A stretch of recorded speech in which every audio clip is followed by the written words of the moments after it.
Hi guys, just making some rhubarb crumble with our dinner today. It's my turn to cook. I've got some lamb ready to put in the oven, and we've pulled some rhubarb, and I was going to make a nice crumble for after. And Cheryl's very good at making the custard, so good combination. Cheryl and AJ's rhubarb crumble and custard. Well, it's Sunday. What day is it today? 16th of August.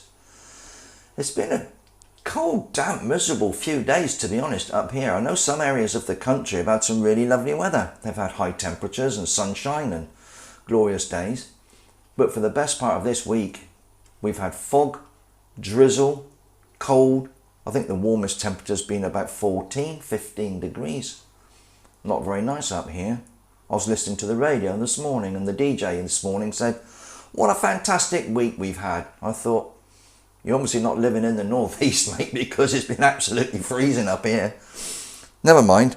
Look, I've got a few things to show you today. I'm trying to cook the dinner, as I said. I've been making beer this morning, and this is a first draw off from a batch I made a couple of weeks back. Still a bit cloudy. I'm just letting the head settle there before I taste it. But, I've got a couple of barrels on the go in the pub under the stairs, or the cupboard under the stairs. But yeah, I just poured that just to see what it's like. It smells all right.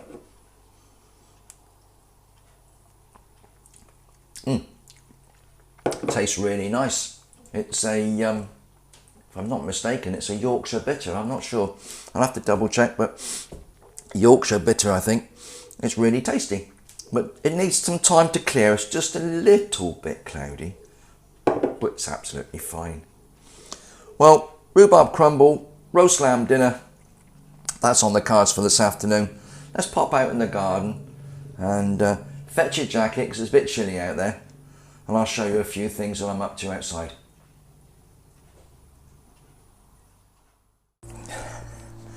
There's someone down the road with a lawnmower going. I had a look at mine this morning. The front and back lawn need cutting, but when I checked it, it's absolutely soaking wet. So how they're managing to cut theirs down there, I don't know. Must be clogging up the lawnmower somewhat. Never mind. Let them carry on, eh? Guys, the shallots need some attention now. Got a few weeds in here, I noticed. There's a bit of grass growing there. Never mind. This plot actually doesn't have much in the way of weed on it. It's pretty good. And as I've explained before, I have adopted the no-dig method of gardening. I just replenish the top of the soil with compost and other compostable materials and just tidy it up when I've finished removing crops. I just go over with a hose sometimes and just remove any small weeds like these that are showing now. Just take them out. But that's no hardship. It's not hard work. And I don't have that annual dig to do, so that's always good. We digress somewhat. Shallots. I've explained about leaving them in the ground and the foliage dies down. It's all folded down. It's going a bit dry and withered now. And these shallots now need my attention. They're ready to be lifted, finally dried, and then I will be pickling them. And I will show you that process when I come to do it. However, in the meantime, these here now need to be lifted. And if I just bring these ones up and bring them over to you, let you have a look, because they're at this stage now. I hope you can see that, guys. They've gone brown, some of the skins are drying off, the foliage on the top has all died down, like the onion type stems on these. They're all withered and dried back now, so these need to be finely dried off before I put them into pickling vinegar. So all I'm going to do is lift them for now from in this location. Some of them have still got green stems on. That doesn't matter, leave them on. They're nice little onions. Some of them are a lot bigger than others. There's a good size one there, that's quite a reasonable size. And yeah, I'm just going to go around here, lift all these and separate them, and I will ideally be leaving them, lay them out somewhere on a sheet of newspaper or a sheet of plastic or somewhere where they're off the ground, and ideally in the fresh air and sunshine. You would dry these off in the sun. If it gets too wet, I may lay them out in the greenhouse or some such place just to give them a chance to finally dry. But you don't want to start playing with these just yet. You want to get them off the ground and separate them all, and then spread them out, as I said, ideally in the sun, to let them dry. So that's one little job I have to do today, lifting all of these. Now once I've done that, of course, this area will be free of produce. So I've got my Cavolo Nero, which I was going to use as an overwinter green, early spring green. So I could put a few of those in here. I could also consider sowing something, I'm not sure what we could put in at this time of year, late on. I was considering putting in some spring onions ready for next spring, sowing the seed in the fall.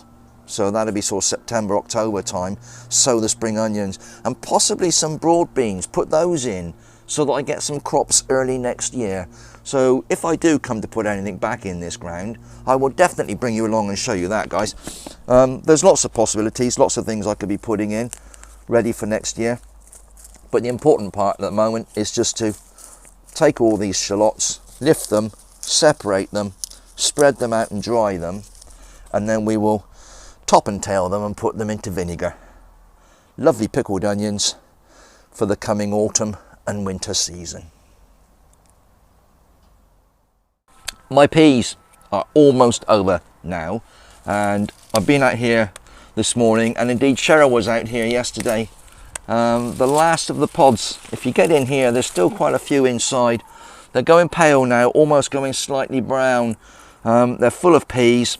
We need to now finish harvesting these peas and clear this away, which again would give us another location for more overwinter crops and preparing things for next year. So the peas now just about over, and we need to gather all of these in. I was just looking in amongst these actually. I might lift you off and show you. I've actually planted some calabrese in between my two rows of peas, and you may from there just be able to make out that there's a calabrese head here. There's a couple further along. I'll lift you off and let you have a closer look what's going on down here. Well, if you look carefully, I've got my row of peas here, and back here there was a second row of peas. Two short rows of peas, but they've been giving us an abundance of pods this year, guys. I've had loads. We've put lots in the freezer. We've actually had some with our dinners already. You can see these are going pale now. The pods are starting to go pale. They will go brown in a natural way. The plants will use these seeds. The pods will split eventually. The seeds will fall out and they will grow into more pea plants next year. We need to eat these peas before they get to that stage. So harvesting these, clearing them off of the plants and clearing the plants away is a very important task for me now at this time of year. However, as I said, in between these two rows of peas, I planted a couple of calabrese plants. And if you can see this, there is a lovely head of green calabrese growing in there. When I remove these peas, they'll be more exposed. You could see them a bit better. But I'm looking further over here, and there's another plant here, got another head growing in the middle. Now the other thing I've got, which has taken over the garden somewhat, is I had a couple of pumpkin plants next to the peas, and they have actually sent out runners all the way down this other pathway, out around the carrots, all the way down towards my greenhouse, and all the way along in front of my raspberries. And I've been looking in there this morning, guys, and I've got several reasonable sized pumpkins growing in there. So more vegetables for the winter. The pumpkins make a lovely soup. We make a nice pumpkin relish with that. Oh, there's all sorts you can do with pumpkin. You can even toast the seeds and have them as roasted seeds. They're gorgeous. Nice little snacks. But yeah, calabrese growing in amongst my peas. Two crops from one area. Getting the most out of this small plot. This is what I try to do. I'm trying to get as much produce as I can from this small area. Now I know it looks a bit cluttered sometimes, it looks a little bit untidy sometimes, but we have food here that we are almost constantly harvesting. There's always normally something available throughout the year, and if it's not on the plot, it's in the freezer, or it's in a jar. So we're doing our best to not run out of something to eat. Calabrese, peas. The peas need to be finished off now, or at least they need to be harvested. So I'll do that, and I'll let you see a couple of my pumpkins before we go, guys. I'm holding you freehand now, so I hope it's not too shaky and wobbly for you. But if we look back across the plot, this is my pea. Tucked in there and further back are my calabrese, and there's another row of peas in behind there. But that massive foliage there is pumpkin. If I move you in closer, you can see it's kind of taken over this entire area of my plot. Now somewhere under there between the peas and the pumpkin plant there were some swede, so they're lost. You can just make out the swede leaves in there, but look at this, guys, that there is a pumpkin. And if I get down amongst here, should be able to make out another one there. That's actually starting to put stripes on. I've got loads. I'm just looking back across the plot. Look at the yellow flowers coming up through there. Now you do get male and female flowers on these plants, and it's the female flower that has the pumpkin behind. The taller stemmed male flowers don't actually produce a pumpkin, but they are crucial to the pollination and propagation and so on. So we don't mind the few male flowers, providing we get female ones as well. Now I'm getting my microphone lead caught up here, guys. Just bear with me a second. We've got the remains of our beetroot sitting in the front here.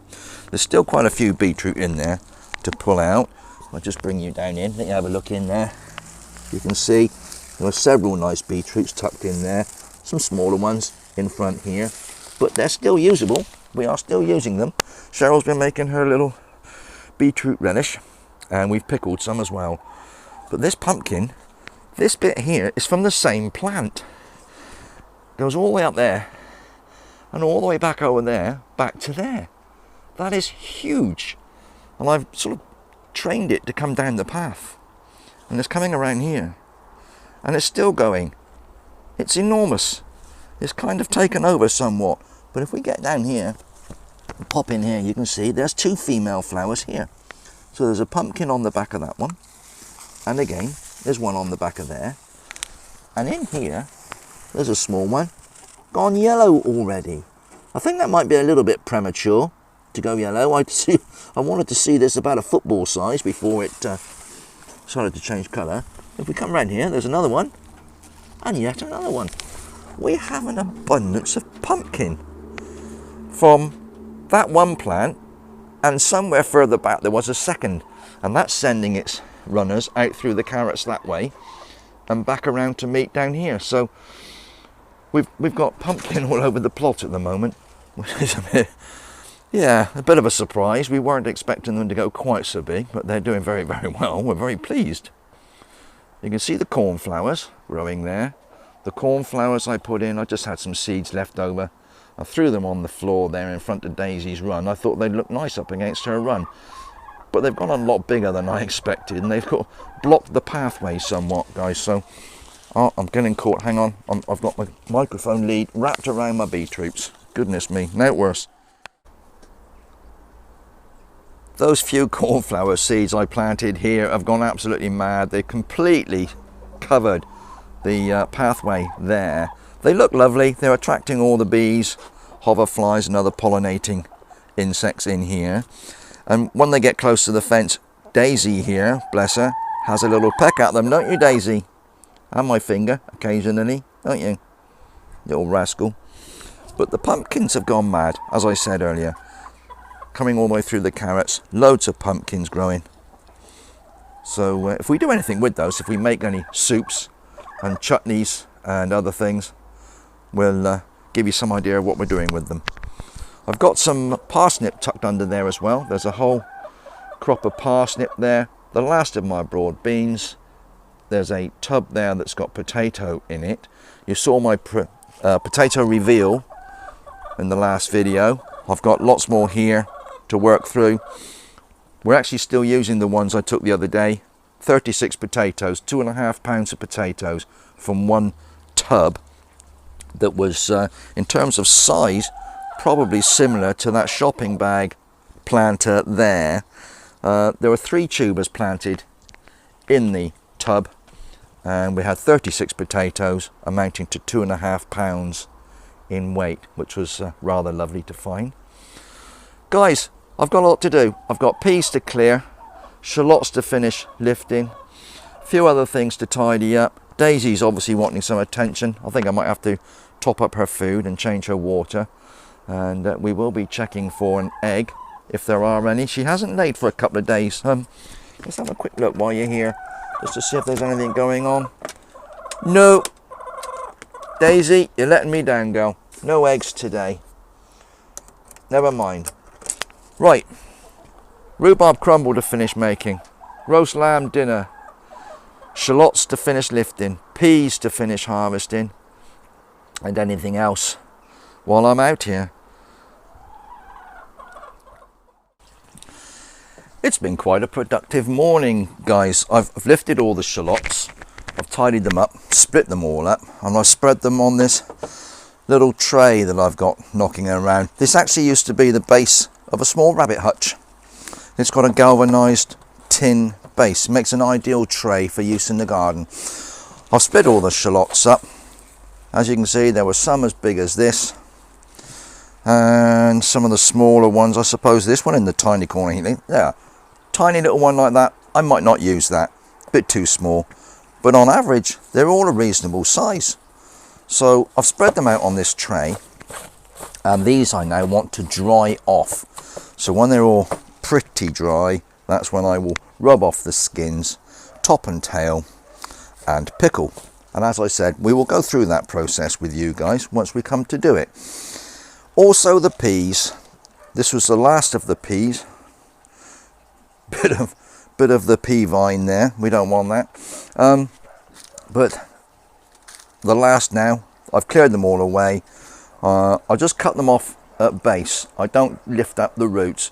Peas and beans leave nitrogen in the soil, so I've just cut them off at the base, left the roots in the soil, taken away the vines, and taken away all of the peas now. So this is the last. Some of them were a bit dry. In fact, there's nothing much left in this one, just 2 peas. Look, they must have fallen out. When they get to this stage, they're not much use, but I'll have a look and see if there's anything in there worth keeping. But for the most part, this is the last of the peas, and some of these will be used today with our dinner, and some will go in the freezer. I've had a good morning in the garden. The shallots are now drying nicely. The peas are harvested. I'm getting ready to prepare our dinner this afternoon. I will be lifting some carrot to go with that. We've got our own potatoes. So peas, potatoes, carrots from the plot, rhubarb, crumble and custard from the plot. So all in all, we're doing pretty well. Oh, and the lamb has got rosemary and mint and bay leaves on it from the top garden here. So our herbs with the meat. So we're doing pretty well. We enjoy this good life, guys. Hence the name of the channel. If it's your first time here, please, please, please subscribe. Hit the subscribe button, like and share our videos. It does help. The algorithm with YouTube helps promote our channel. The more responses we get, the more people liking the channel and subscribing to the channel and so on and so forth, does help us to improve the channel and develop the channel and get us noticed out there in the world of YouTube. So please, if you do get the chance, subscribe. There will be a couple of links come up at the end of the video where you get a playlist or a video to click on. Please have a look, take a look at those if you get the chance, and come back and see us soon. It'd be great to see you again. We're always welcome to have visitors here, so please, please, please come back and see us. Well, guys, whatever you're doing, you look after yourselves, you stay happy, you be safe, and we'll see you soon in the Life's Good. Cheers. Bye bye.